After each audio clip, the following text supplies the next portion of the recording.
നമ്മുടെ കയ്യിലുള്ള smart phone ഉപയോഗിച്ച് അല്ലെങ്കിൽ ഇതിനകത്തുള്ളൊരു വാലറ്റ് സൗകര്യം ഉപയോഗിച്ച് നമുക്ക് ഏറ്റവും പുതിയ ഹ്യുണ്ടായി അൽക്കസാറിനെ അൺലോക്ക് ചെയ്യാൻ പറ്റും എന്നുള്ളതാണ്. ഹ്യുണ്ടായി എന്ന് പറയുന്ന നിർമ്മാണ കമ്പനിയുടെ അൽക്കസാർ എന്ന് പറയുന്ന മോഡൽ 2024 വന്ന സമയത്തുള്ള ഒരു മാറ്റം. ബാക്കി എന്തൊക്കെ മാറ്റങ്ങളുണ്ട് എന്നുള്ളതാണ് ഇന്നത്തെ വീഡിയോയിലൂടെ നമ്മൾ പരിശോധിക്കാൻ പോകുന്നത്. ഒപ്പം ഇതിൻ്റെ ഡ്രൈവ് വീഡിയോ കൂടിയാണ്. എല്ലാ കൂട്ടുകാർക്കും നമ്മുടെ പുതിയൊരു വീഡിയോയിലേക്ക് ഹൃദ്യമായ സ്വാഗതം.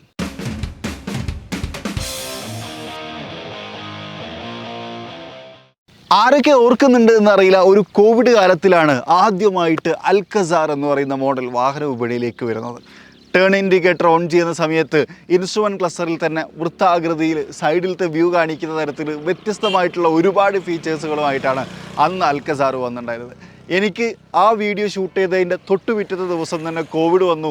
ഒരു മാസ കാലയളവോളം ക്വാറൻറ്റൈനിൽ പോകേണ്ടി വന്നിട്ടുണ്ടായിരുന്നു എന്നുള്ളതാണ് അൽക്കസാറിനെ കുറിച്ച് ഓർക്കുന്ന സമയത്ത് എൻ്റെ രസകരമായിട്ടുള്ളൊരു മെമ്മറി. ശരിക്കും എനിക്ക് അസുഖങ്ങളൊന്നും ഉണ്ടായിരുന്നില്ല. മറ്റൊരു ഷൂട്ടിന് വേണ്ടിയിട്ട് മുംബൈയിലേക്ക് യാത്ര ചെയ്യാൻ വേണ്ടിയിട്ട് വെറുതെ പോയിട്ടൊന്ന് കോവിഡ് ടെസ്റ്റ് ചെയ്തതാണ്. അപ്പോൾ ഞാൻ പോസിറ്റീവായി എന്നുള്ളതാണ്. പിന്നെ ക്വാറൻറ്റൈൻ പോകാതെ നിവർത്തില്ല എന്നുള്ളതാണ്. എന്ന് കഴിഞ്ഞാലും അൽക്കസാർ എന്ന് പറഞ്ഞു കഴിഞ്ഞാൽ ഹ്യുണ്ടായിയുടെ ലൈനപ്പിൽ ഏറ്റവും വലിയ വാഹനമാണ്. 6 and 7 സീറ്റർ ഓപ്ഷനുകളിൽ അവൈലബിൾ ആണ്. അതുപോലെ തന്നെ കുറച്ചുകൂടി പ്രീമിയം ആയിട്ടുള്ള ഒരു വാഹനമാണ്.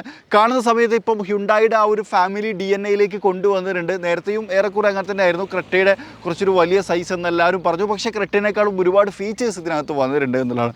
ലുക്ക് വൈസ് നമുക്കൊന്ന് പരിശോധിക്കാം. ഫ്രണ്ടിൽ നോക്കുന്ന സമയത്ത് ഇത്തവണ ഏറ്റവും വലിയ ഹൈലൈറ്റ് ഹ്യുണ്ടായി സിഗ്നേച്ചർ DRLകളാണ് എന്നുള്ളതാണ്. അതായത് പരസ്പരം കണക്റ്റഡ് ആയിട്ടുള്ള ഒരു DRL. അതിങ്ങനെ ഇവിടെ H ഷേപ്പിലാണ് വർക്ക് ചെയ്യണത് എന്നുള്ളതാണ്. ആ ഒരു DRL ഓൺ ആവുന്ന സമയത്ത് നിങ്ങൾക്ക് മനസ്സിലാവും ഇവിടെ ഒരു H. അതുപോലെ തന്നെ ഇതാണ് സീക്വൻഷ്യൽ LED ടേൺ ഇൻഡിക്കേറ്റർ ഇവിടെ കൊടുത്തിട്ടുണ്ട്. താഴേക്ക് വന്നു കഴിഞ്ഞാൽ ഹെഡ് ലാമ്പ് യൂണിറ്റ്, അത് കുറച്ചുകൂടി ആ ഒരു പൊസിഷൻ നല്ലതാണെന്ന് തോന്നി. മാത്രമല്ല ഇതിനെ കണ്ടിന്യൂ ചെയ്തുകൊണ്ടാണ് ഈ ഒരു ഗ്രില്ല് കൊടുത്തേക്കുന്നത്. അതും ബ്ലാക്ക് തീമിലേക്ക് കൊണ്ടുവന്നു. 360 ക്യാമറ വ്യൂ കൊണ്ടുവന്നിട്ടുണ്ട്. ലെവൽ 2 അഡാസ് ഫീച്ചേഴ്സുകൾ വന്നിട്ടുണ്ട്. 19 ഫീച്ചേഴ്സുകളുള്ള ലെവൽ 2 അഡാസ് ഫീച്ചേഴ്സാണ് വന്നിട്ടുള്ളത്. ഇനിയൊരു കാര്യം, ഈ ഒരു ബമ്പർ യൂണിറ്റിൻ്റെ ഭാഗം നോക്കിയാൽ ഒരു സിൽവർ ഗാർണിഷൊക്കെ കൊടുത്ത് കുറച്ചുകൂടി ബോൾഡ് ആക്കിയിട്ടുണ്ട് എന്നുള്ളതാണ്. ഫ്രണ്ടിൽ നോക്കുന്ന സമയത്ത് ഒരു യുണീക്ക്നെസ് ബിൽഡ് ചെയ്യാൻ സഹായിച്ചിട്ടുണ്ട്. എന്നാൽ അത് ഹ്യുണ്ടായി ഫാമിലി ആണ് എന്നുള്ളത് ഒറ്റ നോട്ടത്തിൽ പറയാൻ പറ്റുന്ന തരത്തിലാണ് ഈ ഒരു ഫ്രണ്ട് ഭാഗം വന്നിട്ടുള്ളത് എന്നുള്ളതാണ്. ഇപ്പോൾ നമ്മൾ കണ്ടുകൊണ്ടിരിക്കുന്നതെന്ന് വെച്ച് കഴിഞ്ഞാൽ ഒരു പേൾ കളറാണ്, ഒരു ഗ്രീൻ ടച്ച് ഒക്കെയാണ്. ഹുഡിലേക്ക് വന്നു കഴിഞ്ഞാൽ നമുക്ക് ഹുഡിനകത്തും കുറച്ച് ക്യാരക്ടർ ലൈനും ആ ഒരു ബോൾഡ്നെസ്സും ഒക്കെ ശരിക്കും ഫീൽ ചെയ്യാൻ പറ്റും എന്നുള്ളതാണ്. സൈഡ് പ്രൊഫൈൽ പരിശോധിക്കുമ്പോൾ കുറച്ചുകൂടി വലിയ വാഹനമാണ് എന്നുള്ളൊരു ഫീൽ നമുക്ക് കിട്ടുന്നുണ്ട്. ഇവിടെ ഈ ഒരു ക്ലാഡിങ്ങും കാര്യങ്ങളൊക്കെ ഒരു പിയാനോ ബ്ലാക്ക് എലമെൻറ്റിനകത്തേക്ക് കൊടുത്ത് നല്ല രസമുണ്ട്. അതുകൊണ്ട് തന്നെ ആ ഒരു ബോഡി ടച്ച് ഫീൽ ചെയ്യുന്നു. ക്യാരക്ടർ ലൈനുകളും ആ ഒരു ബൾജിനെസ്സും ഒക്കെ നല്ല രസമുണ്ട്. ആ ഒരു ഫെൻഡർ കുറച്ച് കയറി നിൽക്കുന്ന പോലെയുണ്ട്. 18 ഇഞ്ച് ഡയമണ്ട് കട്ട അലോയ് വീലുകൾ കാണാം. അതും നല്ല ഭംഗിയായിട്ട് തോന്നുന്നു. അതിനകത്ത് ആ ഒരു ബ്രേക്ക് കാലിപ്പേഴ്സും കാര്യങ്ങളൊക്കെ നമുക്ക് നല്ല ഹൈലൈറ്റ് ചെയ്ത് തോന്നുന്നുണ്ട്. താഴെ ഇവിടെ ഒരു സിൽവർ ഗാർണിഷ് കൊടുത്തിട്ടുണ്ട്. ഡോർ ഹാൻഡിൽസ് അതൊരു ബോഡി കളറാണ്, എന്നാൽ അതിനകത്തൊരു ക്രോം ടച്ചും കൊടുത്തിട്ടുണ്ട്. Side view mirror, indicator, 360 camera view അങ്ങനെയാണ് വന്നിട്ടുള്ളത്. അതുപോലെ തന്നെ അതാ റെയിൻ സെൻസിങ് വൈപ്പേഴ്സ് ഓട്ടോമാറ്റിക് ആണ്. അതുപോലെ തന്നെ വാഷിംഗ് യൂണിറ്റ് ഉള്ളിലാണ് കൊടുത്തിരിക്കുന്നത്. അതുകൊണ്ട് തന്നെ ആ ഒരു പുറത്തേക്ക് ആ ഒരു കാര്യങ്ങളൊന്നും വരില്ല എന്നുള്ളതാണ്. കീ കൊണ്ട് നമ്മൾ അടുത്തേക്ക് വരുമ്പോഴും അകത്തേക്ക് പോകുമ്പോഴും ഓട്ടോമാറ്റിക്കായിട്ട് ലോക്ക് അൺലോക്ക് ആവുന്ന സിസ്റ്റം ഉണ്ട്. നേരത്തെ നമ്മൾ കാണിച്ചിട്ടുണ്ടായിരുന്ന പോലെ തന്നെ നമുക്ക് വാലറ്റ് കീസും യൂസ് ചെയ്യാൻ പറ്റും എന്നുള്ളതാണ്. വാലറ്റ് കീസ് എന്ന് പറഞ്ഞു കഴിഞ്ഞാൽ ശരിക്കും നമുക്ക് ഐഫോണിനകത്തൊക്കെ ആണെങ്കിൽ ഇതേപോലെ വാലറ്റ്സ് യൂസ് ചെയ്യാം. അപ്പോൾ ഗൾഫിലുള്ളവർക്കൊക്കെ വളരെ പെട്ടെന്ന് മനസ്സിലാവും. അവർ കാർഡ്സ് ഒക്കെ യൂസ് ചെയ്യാറുണ്ട്. ഇതേപോലത്തെ ഒരു ആക്സസ് കാർഡാണ് അൽക്കസാർ എന്ന് പറഞ്ഞിട്ട്. ഇതാണ് റീഡ് ആവണത്. ഇത് നമ്മൾ വാഹനം വാങ്ങുന്ന സമയത്ത് കമ്പനി നമുക്ക് തരും. നമ്മളുടെ ഈ ഒരു മോഡലിന്, അതായത് നമ്മളുടെ വണ്ടിയുമായിട്ട് രജിസ്റ്റർ ചെയ്ത് എല്ലാതും പോയി ഒന്നും അൺലോക്ക് ചെയ്യാനൊന്നും പറ്റില്ല. നമ്മളുടെ മോഡലുമായി കണക്ട് ചെയ്യുന്നത് മാത്രമേ അൺലോക്ക് ചെയ്യാൻ പറ്റുള്ളൂ എന്നുള്ളതാണ്. ഇവിടെ ഒരു പ്ലാസ്റ്റിക് എലമെൻ്റാണ് കൊടുത്തേക്കുന്നത്. ഇനി ഈ ഒരു ഭാഗത്ത് നമുക്കൊരു പിയാനോ ബ്ലാക്ക് എലമെൻറ്റ് കാണാം. അത് ബാക്കിലേക്ക് വരുന്ന സമയത്ത് കുറച്ച് തടിച്ച തരത്തിലാണ് കൊടുത്തിട്ടുള്ളത്. അതായത് സാധാരണഗതിയിൽ അവിടെ നമ്മളൊരു സിൽവർ ടച്ചൊക്കെ കാണാറുണ്ട്. പക്ഷേ ഈ ഒരു പിയാനോ ബ്ലാക്കിലേക്ക് കൊടുത്തത് നല്ല ഭംഗിയുണ്ട്. ഒന്നും കൂടി പ്രീമിയം ആയിട്ട് എനിക്ക് തോന്നി. മറ്റൊരു കാര്യം, റൂഫ് റെയിൽ ഇത്തവണ ഇത് ഫംഗ്ഷനിങ് ആണ്. മാത്രമല്ല ഇത് കുറച്ചിങ്ങനെ മുകളിലേക്ക് സ്റ്റാൻഡ് അലോൺ ആയിട്ട് നിൽക്കുന്ന പോലെ, അല്ലെങ്കിൽ സ്റ്റാൻഡ് ഫ്രീ ആയിട്ട് നിൽക്കുന്ന പോലെ നമുക്ക് തോന്നുന്നുണ്ട്. ഫ്യൂൽ ടാങ്ക്, ക്വാർട്ടർ ഗ്ലാസ് ഇവിടെ നമുക്ക് കാണാം. കാരണം ഇതൊരു 7 സീറ്ററാണ്. ആ ക്വാർട്ടർ ഗ്ലാസ് യൂസ്ഫുൾ ആണ് എന്നുള്ളതാണ്. ഇനി റിയർ പ്രൊഫൈലിനെ കുറിച്ച് പരിശോധിക്കാം. അൽക്കസാർ എന്ന് പറയുന്ന ഒരു ബാഡ്ജിങ് ഇവിടെ കാണാം. ഇത് നമുക്ക് തൊട്ട് നോക്കാൻ പറ്റാത്ത തരത്തിലൊരു ഗ്ലാസിൻ്റെ ഉള്ളിലാണ് ക്രമീകരിച്ചിട്ടുള്ളത്. പരസ്പരം കണക്റ്റഡ് ആയിട്ടുള്ള ഒരു ടൈൽ ലാമ്പ് യൂണിറ്റ് കൊടുത്തിട്ടുണ്ട്. അതും ഒരു H ഷേപ്പിലാണ് കൊടുത്തേക്കുന്നത്. എച്ചിൻ്റെ ഒരു കാലം ഇവിടെ, നടുത്തത് അവിടെ, മറ്റേ കാലം അപ്പുറത്ത് ആ തരത്തിലാണ് ക്രമീകരിച്ചിട്ടുള്ളത് എന്നുള്ളതാണ്. LED ഇൻഡിക്കേറ്റേഴ്സ് കൊടുത്തിട്ടുണ്ട്. സിഗ്നേച്ചർ എഡിഷനാണ് നമ്മൾ കണ്ടുകൊണ്ടിരിക്കുന്നത്. ഹ്യുണ്ടായിയുടെ പുതിയ logo pattern, rear wiper, defogger lines, spoiler, അതിനകത്ത് ഹൈ മൗണ്ടഡ് സ്റ്റോപ്പ് ലാമ്പ്, അതിൻ്റെ തൊട്ട് മുകളിൽ ഷാർക്ക് ഫിൻ ആൻറ്റിന. അതൊക്കെ കോമൺ ആയിട്ട് അവിടെ തന്നെ നമുക്ക് കാണാൻ പറ്റും. ബമ്പറിലേക്ക് വന്നു കഴിഞ്ഞാൽ ഒരു സിൽവർ ഗാർണിഷ് ഫ്രണ്ടിൽ കൊടുത്ത പോലെ തന്നെ അതിന് ആ റിഫ്ലക്ഷൻ യൂണിറ്റ് നല്ല രസമുണ്ടല്ലേ. ഒരു 6 സ്ലാറ്റുകളായിട്ടാണ് കൊടുത്തേക്കുന്നത്. ഇനി എക്സോസിലേക്ക് വന്നു കഴിഞ്ഞാൽ ഡ്യുവൽ എക്സോസ്റ്റ് ആണ്. ആ ടിന്നൊക്കെ നല്ല രസമുണ്ട്. അത് ഫംഗ്ഷനിങ് ആണ് ഡ്യുവലും എന്നുള്ളതാണ് മറ്റൊരു കാര്യം. ഇനി നമുക്ക് ബൂട്ട് സ്പേസിനെ കുറിച്ച് പറയാം. 7 സീറ്റർ ആയതുകൊണ്ട് തന്നെ ഭയങ്കര ബൂട്ട് സ്പേസ് ഒന്നും എക്സ്പെക്ട് ചെയ്യരുത്. എന്നാലും നമുക്ക് 2 ബാഗൊക്കെ കൊള്ളാവുന്ന തരത്തിലുള്ള ഒരു ബൂട്ട് സ്പേസ് തന്നെയാണ്. ഇനി നമുക്ക് ബൂട്ട് സ്പേസ് എക്സ്റ്റെൻഡ് ചെയ്യണം എന്നുണ്ടെങ്കിൽ ഇത് വലിച്ചു കൊടുത്തു കഴിഞ്ഞാൽ നമുക്ക് എക്സ്റ്റെൻഡ് ചെയ്യാം. പക്ഷേ അപ്പോൾ നമുക്ക് 5 സീറ്ററോ അല്ലെങ്കിൽ 4 സീറ്ററോ മാത്രം അവൈലബിൾ ഉണ്ടാവുള്ളൂ എന്നുള്ളതാണ്. ഇപ്പോൾ നിങ്ങൾക്ക് സീറ്റിലേക്ക് നോക്കി കഴിഞ്ഞാൽ കാണാം, ഫ്രണ്ടിലത്തെ 2 കപ്പ് സീറ്റേഴ്സ് അല്ലെങ്കിൽ ക്യാപ്റ്റൻ സീറ്റുകളാണ്. ഇത് നമുക്ക് ബെഞ്ച് ടൈപ്പ് ആവുന്ന സമയത്ത് ഇത് മൊത്തം 7 സീറ്റർ ആവും. ഈ ഒരു ക്യാപ്റ്റൻ സീറ്റ് വരുന്ന സമയത്ത് അല്ലെങ്കിൽ ഈ ഒരു കപ്പ് സീറ്റ് വരുന്ന സമയത്ത് ഇതിപ്പം 6 സീറ്റർ ആണ് എന്നുള്ളതാണ്. അപ്പോൾ ഇത് ഫോൾഡ് ചെയ്ത് കഴിഞ്ഞാൽ നമുക്ക് അത്യാവശ്യം ബൂട്ട് സ്പേസ് കിട്ടും. ഇത് നമുക്ക് വേണ്ടെങ്കിൽ ഇങ്ങനെ ഇതും റിക്ലൈനബിൾ ഒക്കെയാണ്. ഈ സാധനം ഇവിടെ ഒട്ടിച്ച് വെക്കട്ടെ, അത് ഞാൻ നേരത്തെയും പറഞ്ഞിട്ടുണ്ടായിരുന്നു. ഇവിടെ നമുക്കൊരു ലാമ്പ് യൂണിറ്റും കാര്യങ്ങളൊക്കെ കൊടുത്തിട്ടുണ്ട്. ഇനിയിപ്പം റിവേഴ്സിലേക്ക് എന്തെങ്കിലും ലാമ്പ് സൗകര്യം ആവശ്യമുണ്ടെന്നുണ്ടെങ്കിൽ ബോസിൻ്റെ മ്യൂസിക് സിസ്റ്റമാണ് അതിൻ്റെ ഒരു ഭാഗവും നമുക്കിവിടെ കാണാം. അപ്പോൾ നമുക്ക് ഡോർ സൈഡിൽ കുറച്ചുകൂടി ഡീറ്റെയിൽ ആയിട്ട് കാണാം. ഓട്ടോ ടൈൽ ഗേറ്റ് അല്ല, നമുക്ക് മാനുവലി ഓപ്പൺ ചെയ്ത് മാനുവലി തന്നെ ക്ലോസ് ചെയ്താണ്. ഇവിടെയാണ് ക്യാമറ യൂണിറ്റ് കൊടുത്തിട്ടുള്ളത്. അത്യാവശ്യം നല്ല വിസിബിൾ ആയിട്ടുള്ള പൊസിഷനാണ്. ഇനി ഇൻറ്റീരിയറിലേക്ക് വരുന്ന സമയത്ത് അത്യാവശ്യം നല്ല പ്രീമിയം ആയിട്ടുള്ള ഒരു ഇൻറ്റീരിയറാണ്. ആ ഒരു കളർ ടോണും ഭയങ്കര പ്രീമിയം ആണ് എന്ന് പറയാം. ഹ്യുണ്ടായിയുടെ കാര്യത്തിൽ എപ്പോഴും നമ്മൾ ശ്രദ്ധിച്ചിട്ടുള്ള ഒരു കാര്യമാണ്, മനോഹരമായിട്ടുള്ള ഇൻറ്റീരിയറുകൾ ബിൽഡ് ചെയ്യാറുണ്ട്. നല്ല അല്ലേ, അത്യാവശ്യം നല്ല ക്വാളിറ്റിയുള്ള ലെതേഴ്സ്, അതുപോലെ തന്നെ ക്വാളിറ്റിയുള്ള മെറ്റീരിയൽസ് ഒക്കെ ഉപയോഗിച്ചാണ് ഇവരെപ്പോഴും ഇൻറ്റീരിയറുകൾ ബിൽഡ് ചെയ്യാറുള്ളത് എന്നുള്ളതാണ്. ഡോർ സൈഡിൽ നിന്ന് ആരംഭിക്കാം. ഇതൊരു ലെതറാണ്, പക്ഷേ ഇത് പ്ലാസ്റ്റിക്കാണ്. പക്ഷേ ഈ ഒരു പ്ലാസ്റ്റിക് കുറച്ചും കൂടി ഒരു പ്രീമിയം പ്ലാസ്റ്റിക്കാണ്. അതായത് സാധാരണ ഗതിയിലുള്ള പോലത്തെ അല്ല. ഇങ്ങോട്ട് വന്നു കഴിഞ്ഞാൽ ഇവിടെയും പ്ലാസ്റ്റിക്കാണ്. ഇതൊക്കെ പ്ലാസ്റ്റിക്കായിട്ടാണ് കൊടുത്തേക്കുന്നത്. ഇത് പ്ലാസ്റ്റിക്കാണ്. എന്നാൽ ഈ ഒരു ഹാൻഡ് റെസ്റ്റിൻ്റെ ഭാഗം മാത്രമാണ് ഇവിടെ ലെതർ കൊടുത്തുള്ളത്. ഇവിടെ നമുക്ക് കൺട്രോൾസും കാര്യങ്ങളൊക്കെ കാണാം. അതായത് മിററിൻ്റെ കൺട്രോൾ, വിൻഡോ കൺട്രോൾ തുടങ്ങിയിട്ടുള്ള കാര്യങ്ങൾ. ഇവിടെ മെമ്മറി ഫംഗ്ഷൻസും കാണാം. 2 മെമ്മറി സീറ്റ് ഓപ്ഷൻസും ഈ വാഹനത്തിനകത്ത് കൊടുത്തിട്ടുണ്ട്. L1 ആൻഡ് L2 2 ഡ്രൈവേഴ്സിനും അവരുടേതായ രൂപത്തിൽ മെമ്മറീനെ സെറ്റ് ചെയ്യാം. ഡോർ ലോക്ക് അൺലോക്കിൻ്റെ ഭാഗം ഇവിടെ കാണാം. ബോസിൻ്റെ music system, water bottle holder തുടങ്ങിയിട്ടുള്ള കാര്യങ്ങളും ഇവിടെ കൊടുത്തിട്ടുണ്ട്. സീറ്റ് അത്യാവശ്യം നല്ല കംഫർട്ടബിൾ ആയിട്ടുള്ള സീറ്റാണ്. നല്ല കുഷ്യനും കാര്യങ്ങളൊക്കെ നല്ലതാണ്. ഇരിക്കുന്ന സമയത്ത് അത്യാവശ്യം തൈ സപ്പോർട്ടും കാര്യങ്ങളൊക്കെ ഉണ്ട്. ഇലക്ട്രിക്കലി നമുക്കിത് അഡ്ജസ്റ്റ് ചെയ്യാൻ പറ്റും. മറ്റൊരു കാര്യം, ഇത് വെന്റിലേറ്റഡ് ആണ് എന്നുള്ള ഒരു പ്രത്യേകത കൂടിയുണ്ട്. ഫ്രണ്ടിലത്തെ 2 സീറ്റും വെന്റിലേറ്റഡ് ആണ്.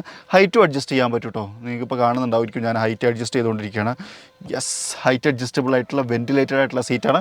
ഇപ്പോഴത്തെ സീറ്റും അതേപോലെ തന്നെ ഇലക്ട്രിക്കലി അഡ്ജസ്റ്റ് ചെയ്യാൻ പറ്റുന്ന തരത്തിലാണ് ക്രമീകരിച്ചിട്ടുള്ളത്. സീറ്റിൻ്റെ ആ ഒരു ലുക്കൊക്കെ നോക്കിയാൽ ആ ഒരു സൈഡൊക്കെ നമ്മളെ ഇങ്ങനെ വരിഞ്ഞു മുറുകിയിരിക്കാൻ പറ്റുന്ന തരത്തിൽ തന്നെ കൊടുത്തിട്ടുണ്ട്. ഹെഡ് റെസ്റ്റൊക്കെ അഡ്ജസ്റ്റബിൾ ആണ്. കുറച്ചും കൂടി ഒരു കംഫർട്ട് ലെവലിനെ എക്സ്പെക്റ്റ് ചെയ്യാവുന്ന തരത്തിൽ ഒരു സീറ്റും അതിൻ്റെ സീറ്റിംഗ് പൊസിഷനുമാണ് കീപ്പ് ചെയ്തിട്ടുള്ളത്.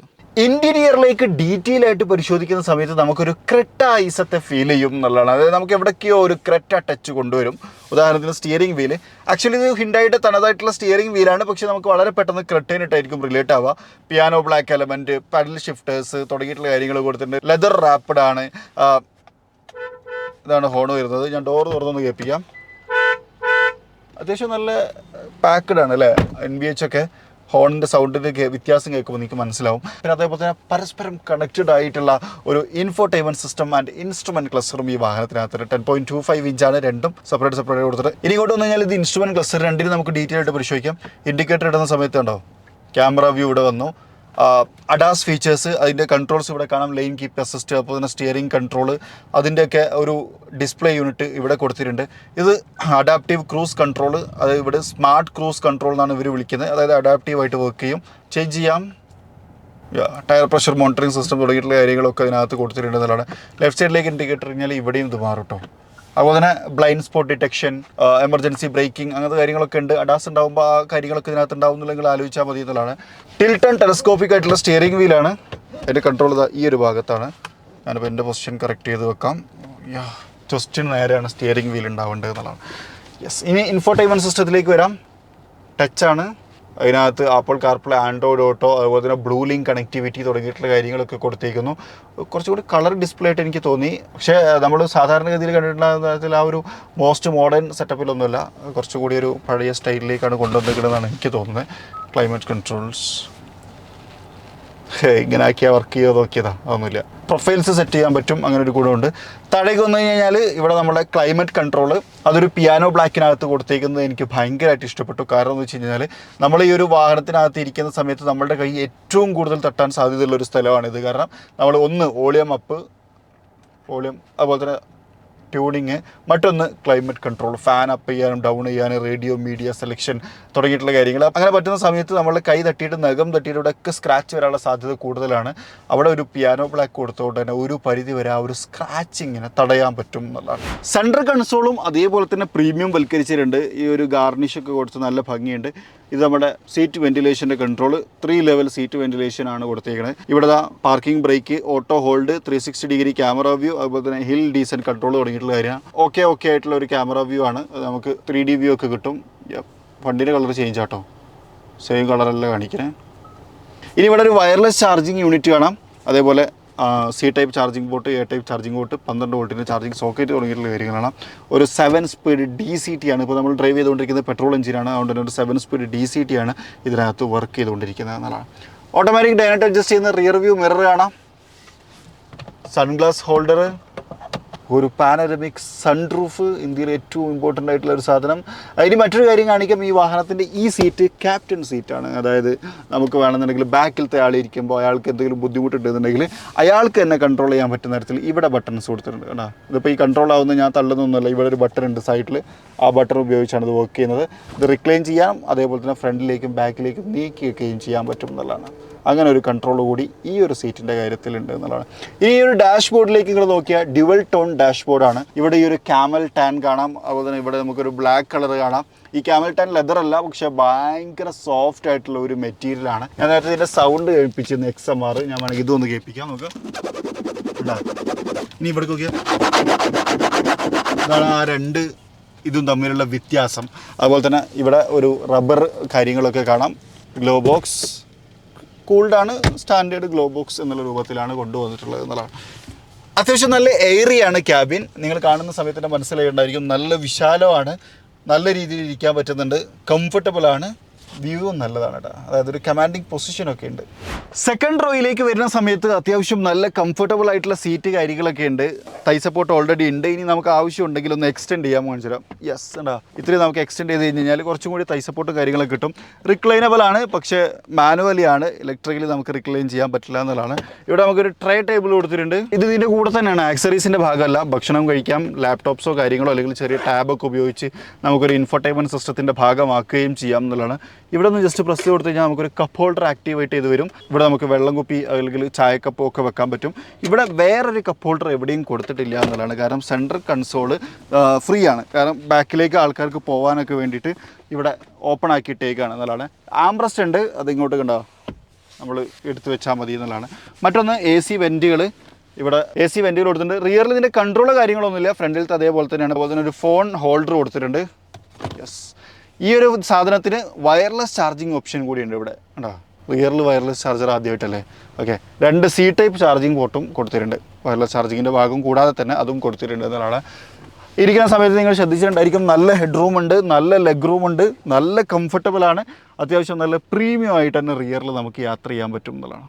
ഇനി നമുക്ക് മൂന്നാമത്തെ റോയിലേക്കാണ് പോകാനുള്ളത്. അത് പോകുന്ന മെത്തേഡ് ഞാൻ കാണിക്കാം. ഒന്ന് ഇതിലൂടെ പോവാം. നമുക്ക് വേണമെങ്കിൽ ഈ സീറ്റൊക്കെ നല്ല ഫ്രണ്ടിലേക്ക് ഇട്ട് ഇതിങ്ങനെ റിക്ലൈൻ ചെയ്ത് ഇതിലൂടെ കയറാൻ പറ്റുമോ നോക്കാം. കുട്ടികൾക്ക് വേണമെങ്കിൽ കയറാം, വലിയവർക്ക് പറ്റൂല.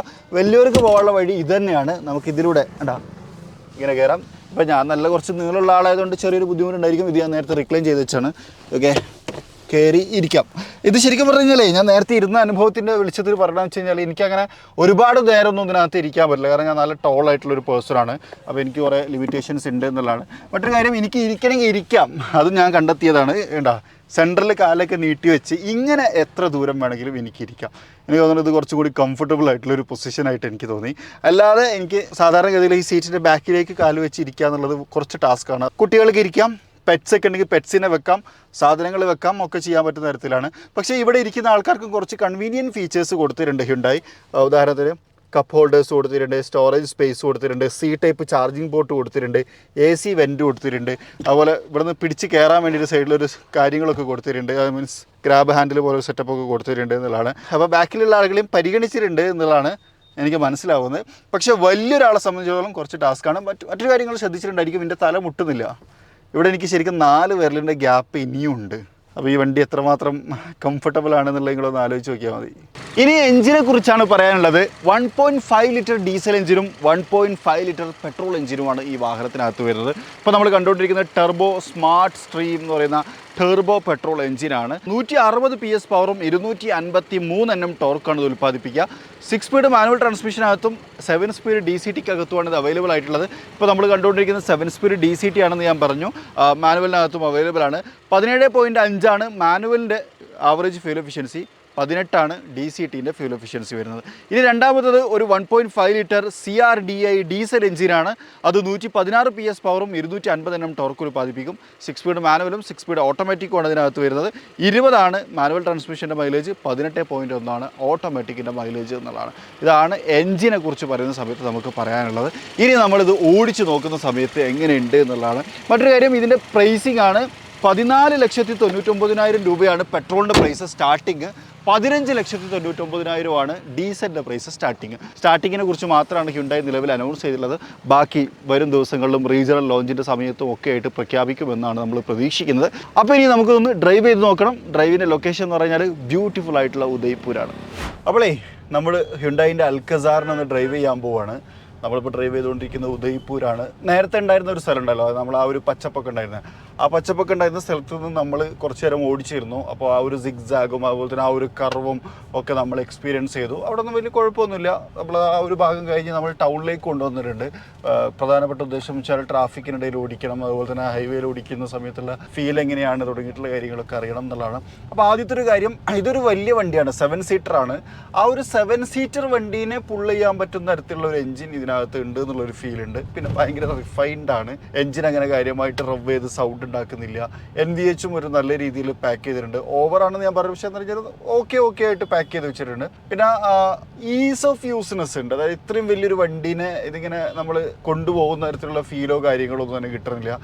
ട്രാഫിക്കിനിടയിലാണെങ്കിൽ പോലും നമുക്കത് ഈസി ആയിട്ട് മാനേജ് ചെയ്യാൻ പറ്റുന്നുണ്ട്. സൈസ് ഒരു ഡ്രൈവറുടെ കയ്യിൽ ഒതുങ്ങുന്ന തരത്തിലുള്ള ഒരു സൈസ് എന്നുള്ള ഒരു ഫീല് കിട്ടുന്നുണ്ട്. അതായത് ഓവർ കെയർ കൊടുക്കേണ്ട ഒരു സാഹചര്യം ഇല്ലാതെ തോന്നിയിട്ടുണ്ട് എന്നുള്ളതാണ്. ഇതാണ് എനിക്ക് ഇനീഷ്യലി കിട്ടിയിട്ടൊരു കാര്യം. പിന്നെ ഇപ്പോൾ നിങ്ങൾ കേട്ട ഒരു ബി എന്ന് പറഞ്ഞ സൗണ്ട് എന്താ സംഭവിച്ചു കഴിഞ്ഞാൽ അത് അഡാസ് ആണ്. അപ്പോൾ വേറെ വണ്ടി ബ്ലൈൻഡിൽ വരുന്ന സമയത്ത് അതേപോലെ തന്നെ നമ്മളുടെ സ്പീഡും മുന്നത്തെ വണ്ടീൻ്റെ സ്പീഡും നമ്മൾ സെൻസ് ചെയ്തിട്ട് നമ്മളെ വണ്ടി ഓവർ സ്പീഡ് ആണെങ്കിൽ, അതായത് ആ വണ്ടിനേക്കാളും സ്പീഡ് ഓവർ ആണെന്നുണ്ടെങ്കിൽ നമ്മളെ വാൺ ചെയ്യണം, മുമ്പിൽ വണ്ടിയുണ്ട്, കൊളീഷൻ സാധ്യതയുണ്ട് തുടങ്ങിയിട്ടുള്ള കാര്യങ്ങളൊക്കെ. അപ്പോൾ ആ ഒരു അഡാസും അത്യാവശ്യം നന്നായിട്ട് സെൻസ് ചെയ്യുന്നുണ്ട്. പ്രത്യേകിച്ച് നമ്മളുടെ ഈ ഒരു റൂട്ടിൽ ചെറിയ ലൈൻസൊക്കെ കിട്ടുമ്പോൾ തന്നെ അത് ആ ഒരു ലൈന് കീപ്പ് ചെയ്യാൻ വേണ്ടി ശ്രമിക്കുന്നുണ്ട് എന്നുള്ളതാണ്. ലൈൻ കീപ്പ് അസിസ്റ്റ് വർക്ക് ചെയ്യണോ എന്നുള്ളതിൻ്റെ ഒരു ഉദാഹരണം. അപ്പോൾ അതാണ് ഇനീഷ്യലി പറയാനുള്ള ഒരു കാര്യങ്ങൾ. പിന്നെ നമ്മൾ അത്യാവശ്യം നല്ല പെർഫോമൻസിൽ ഓടിച്ച് നോക്കി. സസ്പെൻഷനും വലിയ കുഴപ്പമൊന്നുമില്ല. ചെറിയൊരു സ്റ്റിഫ്നെസ് ഹാർഡ് ബമ്പ് ചാടുമ്പോൾ ഫീൽ ചെയ്യുന്നുണ്ട്. പക്ഷെ എന്ന് പറഞ്ഞാലും ഓക്കെ ആയിട്ടുള്ള ഒരു മൈൻഡാണ്. അതും ആ ഒരു തരത്തിലാണ് ഞാൻ അതിനെ വാല്യൂ ചെയ്യണത്. കംഫർട്ടബിൾ ആണ്. പിന്നെ സീറ്റിൻ്റെ കംഫർട്ട് നല്ലോണം ഉണ്ട്. അതായത് ആ ഒരു സസ്പെൻഷൻ്റെ കംഫർട്ട് കഴിഞ്ഞ് പിന്നെ നമ്മൾക്ക് ഇമ്പാക്റ്റ് വരാതിരിക്കാനുള്ള പ്രധാനപ്പെട്ട മറ്റൊരു കാരണം അത്യാവശ്യം നല്ല കുഷ്യനോട് കൂടിയിട്ടുള്ള സീറ്റ് വന്നിട്ടുണ്ട് എന്നുള്ളതാണ്. അതും ഇതിൻ്റെ ഭാഗം ചേർത്ത് പറയേണ്ടതാണ്. അപ്പോൾ അതൊക്കെ കൂടി ചേരുന്ന സമയത്ത് ഈ വാഹനത്തിനകത്ത് യാത്ര ചെയ്യാൻ നമ്മൾ നല്ല കംഫർട്ടബിളായിട്ട് യാത്ര ചെയ്യുന്നൊരു ഫീൽ തന്നെയാണ് ഇത് കിട്ടുന്നത്. ബ്രേക്കിങ്ങും അത്യാവശ്യം നല്ലതാണ്. അപ്പോൾ ഇവിടുത്തെ ഒരു ഡ്രൈവിങ്ങിൻ്റെ പ്രത്യേകത എന്ന് വെച്ച് കഴിഞ്ഞാൽ എപ്പോൾ ആര് എങ്ങണ്ട് ഏതിലൂടെ കയറുന്നൊന്നും പറയാൻ പറ്റില്ല. അപ്പോൾ ഏറെക്കുറെ നമ്മുടെ നാട്ടിലും അങ്ങനെയൊക്കെ തന്നെയാണെന്ന് വേണമെങ്കിൽ പറയാം. പക്ഷേ എന്ന് പറഞ്ഞാൽ ഇവിടെ കുറച്ചുകൂടി കൂടുതലാണ്. അപ്പോൾ അങ്ങനെ നോക്കുന്ന സമയത്ത് ബ്രേക്കും എപ്പോഴും കാല് വെക്കേണ്ട ഒരു സാഹചര്യം ഉണ്ട് എന്നുള്ളത് വേറെ വിഷയം. പിന്നെ 7 സ്പീഡ് DCT, അത് DCT ആണ് എന്നുള്ളതിൻ്റെ ഒരു അഡ്വാൻറ്റേജ് ശരിക്കും ഉണ്ട്. ആ ഒരു ഷിഫ്റ്റിങ്ങും കാര്യങ്ങളൊന്നും നമുക്ക് അറിയുന്ന പ്രശ്നങ്ങളോ കാര്യങ്ങളൊന്നുമില്ല. എവിടെയും ഒരു ബാഡ് ഫീൽ അടിക്കുന്നില്ല. പിന്നെ ആക്സലറേഷൻ കൊടുക്കുന്ന സമയത്ത് തന്നെ വളരെ പെട്ടെന്ന് ലീനിയറായിട്ട് പവർ അപ്പ് ചെയ്ത് കിട്ടുന്നുണ്ട്. അങ്ങനെ കുറേ ഗുണങ്ങൾ ഇതിനുണ്ട്. അതായത് 7 സ്പീഡ് DCTക്ക് ഉണ്ട്. അപ്പോൾ ഇത്രയും വലിയൊരു വാഹനം കൊണ്ടു നടക്കാൻ പറ്റുന്ന ഒരു എൻജിൻ ഗിയർ കോമ്പിനേഷൻ ശരിക്കും ഇപ്പം ഞാൻ ഓടിച്ചുകൊണ്ടിരിക്കുന്ന ടെർബോ പെട്രോൾ എഞ്ചിനകത്ത് ഉണ്ട് എന്നുള്ളതാണ് ഒരു കാര്യം. ഓവർടേക്കോ കാര്യങ്ങളോ ഒന്നും അങ്ങനെ ഒരു ബുദ്ധിമുട്ടുള്ള കാര്യമല്ല. വളരെ സിമ്പിളായിട്ട് നമുക്ക് കയറി പോകാൻ പറ്റും. ഹൈവേയിലൊക്കെ ക്രൂസ് ചെയ്ത് കൊടുക്കുന്ന സമയത്ത് നല്ല രീതിയിൽ പോകണം. അപ്പോൾ നമ്മളുടെ ഹൈവേ കിട്ടുക എന്നുള്ള ഉദ്ദേശത്തിനപ്പുറത്ത് കുറേ ഇങ്ങോട്ട് ട്രാവൽ ചെയ്താണ്. പക്ഷേ ഇവിടെ ഇപ്പോഴും ഇങ്ങനത്തെ റോഡുകളും കാര്യങ്ങളൊക്കെയാണ്. അതായത് നല്ലൊരു പ്രോപ്പർ റോഡല്ല ഉള്ളത് എന്നുള്ളത് വേറെ കാര്യം. ഇനി ഹൈവേ ഉണ്ട്, എയർപോർട്ടിലേക്ക് പോകണ വഴിയാണ്. അത് കുറേ ദൂരം അങ്ങോട്ട് പോയിട്ടാണ്. അപ്പോൾ അത്ര ദൂരം നമുക്കില്ല, തിരിച്ച് നമ്മളെ ഫ്ലൈറ്റ് ഉള്ളതുകൊണ്ട് അതും ഒരു ബുദ്ധിമുട്ടാണ്. അപ്പോൾ 0-100 ഒന്നും ചെക്ക് ചെയ്യാൻ പറ്റിയിട്ടില്ല. കമ്പനി അവകാശപ്പെടുന്ന 9.5 ആണ്. അപ്പോൾ നമ്മൾ നാട്ടിലെത്തിയ ഉടനെ തന്നെ നമുക്കൊരു 0-100 ഒക്കെ ചെക്ക് ചെയ്ത് നോക്കാം. ആ സമയത്ത് അതിനെക്കുറിച്ച് നമുക്ക് സംസാരിക്കാൻ പറ്റും. ഇതിപ്പോൾ ശരിക്കും ഞാൻ അങ്ങോട്ട് വളയാൻ ശ്രമിച്ചിട്ടും വളയാൻ എന്നെ അനുവദിച്ചില്ല. സ്റ്റിയറിംഗ് ഓട്ടോമാറ്റിക് ഇങ്ങോട്ട് തിരിഞ്ഞു. ഈ വണ്ടി ഉള്ളതുകൊണ്ട് ബ്രേക്ക് ചെയ്യുകയും ചെയ്തു. അത് പെട്ടെന്ന് അഡാസ് സെൻസ് ചെയ്യുന്നുണ്ട്. അത് ഞാൻ ശ്രദ്ധിച്ചൊരു കാര്യമാണ്. വളരെ പെട്ടെന്ന് ക്വിക്ക് റെസ്പോൺസ് എന്ന് അറിയില്ല, അതേപോലെ അഡാസ് സെൻസ് ചെയ്തെടുക്കുന്നുണ്ട് എന്നുള്ളതാണ്. അപ്പോൾ വണ്ടീനെ ഓവറോൾ പറയുകയാണെന്നുണ്ടെങ്കിൽ നല്ല കംഫർട്ടബിൾ ആയിട്ടുള്ള ഒരു ജേണിയാണ്. പിന്നെ വിസിബിലിറ്റിയും നല്ലതാണ്. നമുക്കൊരു പാനറമിക് വ്യൂ ഒക്കെ കിട്ടാൻ അത് സഹായിക്കുന്നുണ്ട്. എവിടെയും അങ്ങനെ കാര്യമായിട്ട് ബ്ലൈൻഡ് സ്പോട്ടോ കാര്യങ്ങളോ ഒന്നും വരുന്നില്ല. അത് നല്ലൊരു കാര്യമാണ്. ഇപ്പോൾ പ്രത്യേകിച്ച് ഇത്രയും വലിയൊരു വാഹനമൊക്കെ മെയിൻറ്റെയിൻ ചെയ്യുന്ന സമയത്ത് അങ്ങനെ കാര്യമായിട്ട് ബ്ലൈൻഡ് സ്പോട്ട് ഉണ്ടാവാൻ പാടില്ല എന്നുള്ളതാണ് മറ്റൊരു കാര്യം. അപ്പോൾ അതൊക്കെ നല്ല രീതിയിൽ ബാലൻസ് ചെയ്തിട്ടുണ്ട്. നല്ല റിഫൈൻഡ് ആയിട്ടുള്ള എഞ്ചിനും കാര്യങ്ങളും കൊടുത്തിട്ടുണ്ട്. നല്ല ഗിയർ ബോക്സ് കോമ്പിനേഷൻ കൊടുത്തിട്ടുണ്ട്. സ്റ്റിയറിംഗ് വീലൊക്കെ ഉണ്ടോ, വളരെ ലൈറ്റാണ്, നമുക്ക് സിമ്പിളായിട്ട് യൂസ് ചെയ്തെടുക്കാം. പിന്നെ വേറൊരു കാര്യമായിട്ട് നേരത്തെ നമ്മൾ ഇതിൻ്റെ വാക്ക് റൗണ്ട് പറഞ്ഞ സമയത്ത് ഒരു കാര്യം മിസ്സായിട്ടുണ്ടായത്, റിയർ സീറ്റും വെന്റിലേറ്റർ ആണ് കേട്ടോ. അതിൻ്റെ ബട്ടൺ കൊടുത്തേക്കണമെന്ന് വെച്ച് കഴിഞ്ഞാൽ നമ്മളുടെ ഡോർ ഹാൻഡിൽസിലാണ്. അത് ഞാൻ പറയാൻ പറ്റും. അത് പവർ വിൻഡോ കൺട്രോളിൻ്റെ തൊട്ടപ്പുറത്ത് വെന്റിലേഷൻ സിസ്റ്റത്തിന്റെ കൺട്രോളും കൂടി കൊടുത്തിട്ടുണ്ട് എന്നുള്ളതാണ്. ഇതാണ് ഏറ്റവും പുതിയ അൽക്കസാർ. ഇത് ഓടിക്കുന്ന സമയത്ത് എനിക്ക് തോന്നിയിട്ടുള്ള ഒരു കാര്യം എന്ന് വെച്ച് കഴിഞ്ഞാൽ നല്ല പ്രീമിയം ക്യാബിനാണ്. ആ ഒരു ഇപ്പോൾ നമ്മൾ കണ്ടുകൊണ്ടിരിക്കുന്ന ഈവൺ ഈ ഒരു ക്യാമൽ ടൈപ്പ് ടാൻ ആണെങ്കിൽ പോലും, അതുപോലെ തന്നെ ഇതിനകത്ത് കൊടുത്തിട്ടുള്ള മെറ്റീരിയൽസിൻ്റെ ഫിറ്റ് ആൻഡ് ഫിനിഷ് ആണെങ്കിലും ഒക്കെ അത്യാവശ്യം നല്ല അപ്ഗ്രേഡഡ് ആണ്. നല്ല ക്വാളിറ്റി ഉണ്ട്. ആ ഒരു മിനിമം സ്റ്റാൻഡേർഡ് ഹിണ്ടായി എപ്പോഴും കീപ്പ് ചെയ്യാറുണ്ടെന്ന് ഞാൻ പറഞ്ഞില്ലേ, അതേ ഒരു മെത്തേഡ് തന്നെയാണ് ഇതും വന്നിട്ടുള്ളത്. നല്ല നീറ്റ് ആൻഡ് ക്ലീൻ ആയിട്ടുള്ള നല്ല പ്രീമിയം ആയിട്ടുള്ള ഒരു ഇൻറ്റീരിയർ. ബോസിൻ്റെ മ്യൂസിക് സിസ്റ്റവും ഉണ്ട്. അതുപോലെ തന്നെ നല്ല സ്പേഷ്യസ് ആണ്. സൺറൂഫൊക്കെ ഓപ്പൺ ആക്കി കുറച്ചുകൂടി എയറി ആയിട്ട് ഡ്രൈവ് ചെയ്യാൻ പറ്റും. അങ്ങനെ ഉള്ള ഒരു വാഹനം, ഒപ്പം നല്ല കോമ്പിനേഷനിലുള്ള ഒരു എഞ്ചിനും ഈ വാഹനത്തിനകത്ത് വന്നിട്ടുണ്ട്. അത്യാവശ്യം നല്ല റിഫൈൻഡ്. അപ്പോൾ നോക്കി നിങ്ങൾക്ക് സൗണ്ട് ഒന്നും അങ്ങനെ കാര്യമായിട്ട് കേൾക്കുന്നുണ്ടല്ലോ. ഇപ്പോൾ നിങ്ങൾ കേട്ടുകൊണ്ടിരിക്കുന്ന AC-യുടെ ഞാൻ ആ AC ഉറക്കാം. ഉണ്ടോ? ഇപ്പോൾ AC ഇല്ല, എൻജിൻ സൗണ്ട് അങ്ങനെ കാര്യമായിട്ട് നിങ്ങൾക്ക് കേൾക്കൂല എന്നുള്ളതാണ്. അപ്പോൾ ഇപ്പോൾ ഞാൻ പോയിക്കൊണ്ടിരിക്കുന്ന സത്യം പറഞ്ഞാൽ 40-ലാണ്. കാരണം ഇതൊരു സിറ്റിയാണ്, ധാരാളം വണ്ടികളുണ്ട്. ആ 40-ൽ പോകുന്ന സമയത്താണ് ഉണ്ടോ ഭയങ്കര റിഫൈൻഡ് ആയിട്ട് എനിക്ക് ഫീൽ ചെയ്യണു. നിങ്ങൾക്കും അങ്ങനെ തന്നെയാണ് ഫീൽ ചെയ്യുന്നത് ഞാൻ വിചാരിക്കണത്. അപ്പോൾ എന്തായാലും ഇത്രയാണ് നമുക്ക് ഏറ്റവും പുതിയ അൽക്കസാറിനെ കുറിച്ച് പറയാനുള്ളത്. നിങ്ങൾക്ക് ഇഷ്ടപ്പെട്ടിട്ടുണ്ടാവും വിചാരിക്കുന്നു. ഇഷ്ടപ്പെട്ടെങ്കിൽ ലൈക്ക് ചെയ്യാൻ മറക്കരുത്. അതുപോലെ ചാനൽ ആദ്യമായിട്ട് കാണുന്ന സുഹൃത്തുക്കളുണ്ട്, നിങ്ങൾ ഫോളോ ചെയ്യാനും മറക്കരുത്. അപ്പോൾ മറ്റൊരു വീഡിയോയിൽ മറ്റൊരു വിശേഷവുമായിട്ട് കാണാം. അതുവരെ ചെറിയൊരു ബ്രേക്ക്.